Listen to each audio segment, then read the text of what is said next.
Donald Trump will have a big smile on his face as he exploits all of Carney's many conflicts to attack Canadian workers and Canadian jobs. Sneaky Mark Carney's going to try to pull a fast one on you. We don't need 50% more bureaucrats to do less work. We're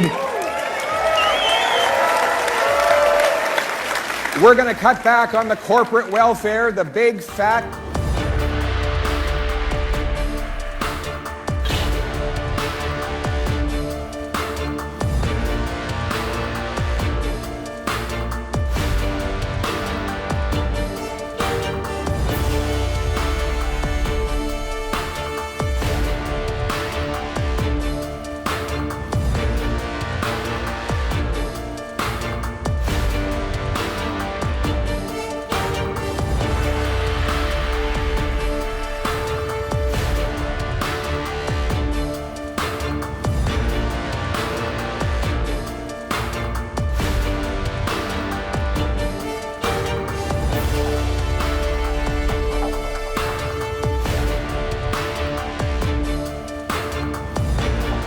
And for a long time, it worked. Our country had the promise restored and upheld.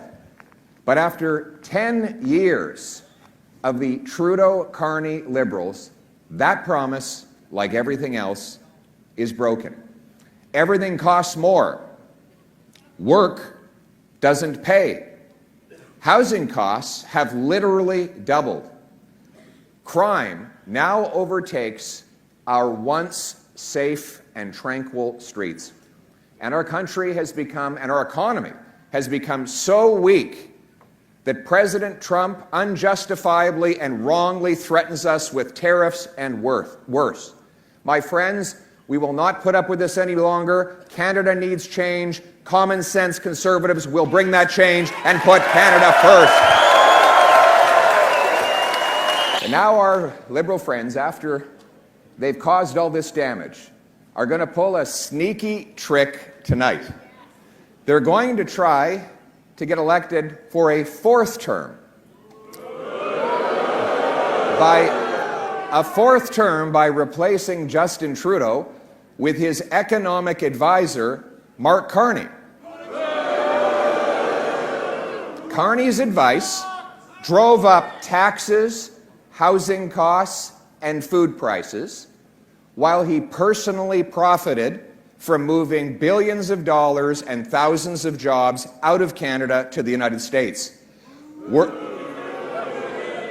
Working for Trudeau, Carney made Canada weaker and poorer. Working for himself, Carney made the United States richer and stronger. And for the first time in our history, Canada will have a sneaky prime minister with millions of dollars of financial interests that go directly against our national interest. And make no mistake, Donald Trump will have a big smile on his face as he exploits all of Carney's many conflicts to attack Canadian workers and Canadian jobs. But we Conservatives won't let either of them do it. We will put Canada first. Seen over the last 10 years of the Trudeau-Carney Liberals is that they've raised taxes, blocked projects, hammered our small businesses, all with the idea of driving money and jobs out of Canada. Now, a small group of economic elites have gotten fabulously rich, filling their pockets as our working class communities have been devastated.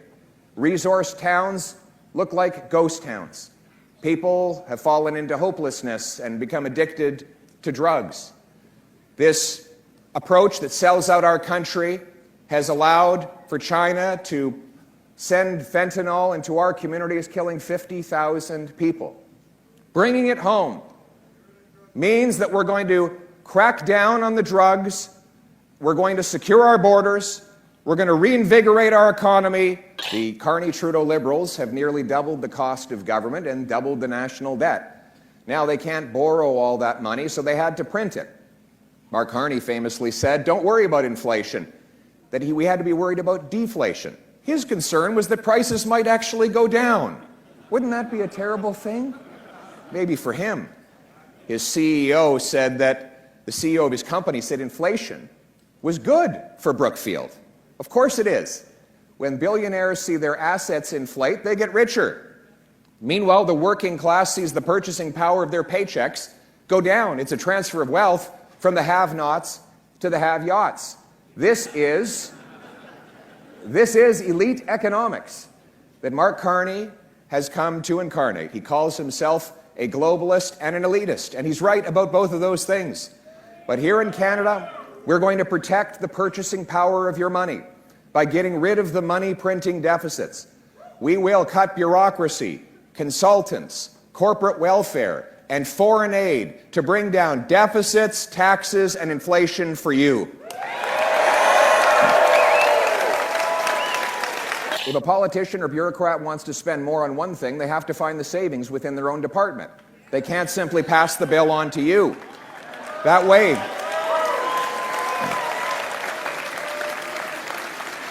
they'll have to go hunting for the savings, to root out waste, optimize spending, get more value for our money the way that single mom does in her home. Here are some ideas. They've doubled the cost of consultants up to almost $20 billion. Over $1,000 for every family in Canada goes to fund federal government consultants every single year. We're going to cut that. We're going to cut back on the rampant growth in the bureaucracy. We don't need 50% more bureaucrats to do less work. We're going to cut back on the corporate welfare, the big fat government checks that go to multinational corporations that rip off our people and move jobs out of our country. I would rather cut taxes for Canadian small businesses who bring the jobs back home to Canada. The best and most direct way to lower the cost of living is by axing the Trudeau-Carney carbon tax. Because sneaky Mark Carney's going to try to pull a fast one on you. Here's what he's got planned. I'm making a prediction. Are you listening? Yes. Next week, he's going to hide the carbon tax. He's going to tell his environment minister to leave the carbon tax law in place, but just stop collecting it for a few months until the election is over. And then he'll bring in an even bigger shadow carbon tax. That's what his plan is. By the way, I didn't come up with that term. He did. He said, don't worry, it'll just apply on places like steel mills. He asked a journalist the other day, really, you won't pay any more. When was the last time you bought steel? Did anybody come here in a car? Do you know the beams and the structure of this building? Do you think this roof would stand up if there was no steel in our walls, in our frames? Everything we have would come crumbling down if you remove steel. Carney admits that this tax would trickle down in higher automobile prices, but it's much worse than that. I'll tell you one thing right now. Stelco, Algoma, all the steel makers in Canada will be out of Canada in no time, heading straight into the arms of Donald Trump if Mark Carney brings in a carbon tax on our industry. But we won't let him. I will axe the tax for everyone for good, and we will bring those jobs home. That's why $500 billion of investment has left Canada for the United States in the last 10 years of the Carney-Trudeau Liberals. The U.S. has much lower taxes and much faster approvals. Here in Canada, the Carney-Trudeau Liberals have hiked the capital gains tax, hiked small business tax, hiked energy and income taxes. If we want to bring the money home, we have to cut those taxes. And that's why we will cut income tax so that hard work pays off and you bring home more of each dollar you earn. After 10 years of Trudeau and Carney allowing gun smugglers and criminals to run wild while they ban Grandpa Joe's hunting rifle, what do we have? 119% increase in gun crime. I will do precisely the opposite. We will allow our hunters and our licensed professional sport shooters to safely enjoy their property while we lock up the criminals and lock down the border. We've seen it with our natural resources, where they block pipelines while Mark Carney invests in pipelines in the Middle East, where they put in carbon taxes on Canada while he invests in American coal. That will come to an end when I am Prime Minister. We will repeal C-69. We will approve pipelines, mines, LNG plants, data centers. We will build this country once again